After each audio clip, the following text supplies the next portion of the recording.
we hear quite a lot about trench art and also POW wear, and quite a lot of people know about all the Napoleonic prisoner of war straw work boxes, and then we think about trench art, First World War, and all those items made out of shells and stuff like that.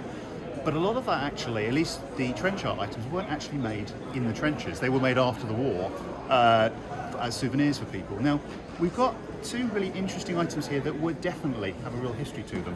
And I'm here with Dave, who knows, he's the dealer who's selling these. And he's going to give us an awful lot more info. And they're fascinating items. So Dave, first of all, can you tell us what that is and tell us more about it? Well, basically it's a Will's tobacco tin. Now, they used to ship these to the troops for them in the trenches, and once they used the tobacco that's in it, then they would turn it into something that would be useful to store other things in. And how they decorate? So this was made in the trenches. This was made in the trenches. Separate. A lot of that is straw work around there, around the edges here. So much like the Napoleonic stuff, just very simple straw work design. And this has been covered in what other material? I think it's like a thin leather or a lacquer. Right. And that I've not really sort of been able to see, but looking at the bottom, it looks like a leather. Yeah. And so this is what we often forget, is that proper trench art is often quite crude in a way. It was literally made from old tins, old stuff kicking around. You know, the original trench art was just often made from the bits of the brass shelling. The engineers would do it. But this is something, as you say, one of the troops. Now, you were telling me before that this actually has some kind of, was it South African or African connotations? Because I think what a lot of people forget about is that a lot of the colonies were actually fighting in the trenches, and you can even go as far as not only that, what was called the West Indian Regiment, right, which was formed in 1702. They actually fought in the trenches as well. And what makes you think that this has a African connection? There's guys that are sort of au fait with ethnic art, and that one described it as sort of a Nigerian design, and the other one described it as South African, so it could be a cross-culture. So if you have a look on the front of this, done in the straw work on the very front, is this design. Now, it's interesting, it could be that it is an African design. One of the other stallholders said it almost looks like two flags.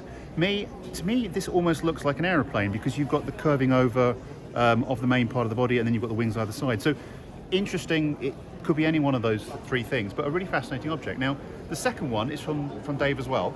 And Dave, this one. So here we have, this is just a simple metal cover for a matchbox, for a Vesta box, which again has a really interesting military history, but this time this is Second World War rather than First World War. So Dave, can you tell us a bit more about this one? Well, I came across this as an item on its own, and from looking at the crest on the front, I did a bit of research on what this could be. I knew it was naval, right, and I discovered that the crest belonged to HMS Harewood, right, which has got quite an illustrious history. So this is Naval Connection with this item. So what else do you know? Can you explain what's on it? Well, the ship itself, this is its last engagement, was in the Mediterranean, the Battle for Crete. Right. And it was picking up survivors from Crete, and was sunk by sloop dive bombers. And then the survivors were picked up by the Italian Navy and put into incarceration. So there was about 99 survivors from the actual warship, right, and then various troops that were also survived that were picked up with them. So that's interesting, because on the side of this, it says prisoner of war. It says prisoner of war on the side of this. Even if you can see this, it says prisoner of war, and then it's got a date and it's got Italy. So this was obviously made by one of these survivors who was picked up from that ship. It's dated 1941 on this to 44, so obviously the person was incarcerated for 3 years. And while they were there in prison, they would have found a little piece of aluminium, bent it to shape. As Dave said, they put the flag of the ship on the front. On the back, they've got a nice little naval anchor, a couple of other kind of bits to do with the boat itself.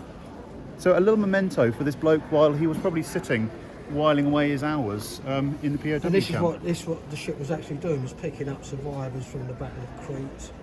They was also picking up survivors from the Battle of Greece. But the actual warship has got an illustrious history. Right. And it dates back to a blockade of Spain during the Spanish Civil War. Really? To rescuing Queen Wilhelmina from Holland at the outbreak of war. Yeah. To Atlantic duties, sinking surface raiders, even going into battle against the Admiral Hipper, which was a pocket battleship.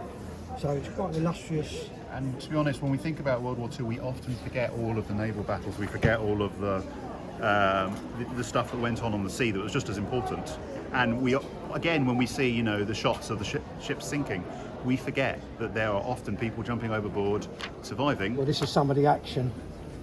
So this is a little bit of the action of them getting picked up, and then people like these guys would have been taken back, put in an internment camp, and would have produced items such as this as a little memento for themselves. So really fascinating and interesting bit of history. And Dave, thank you so much for that. No problem.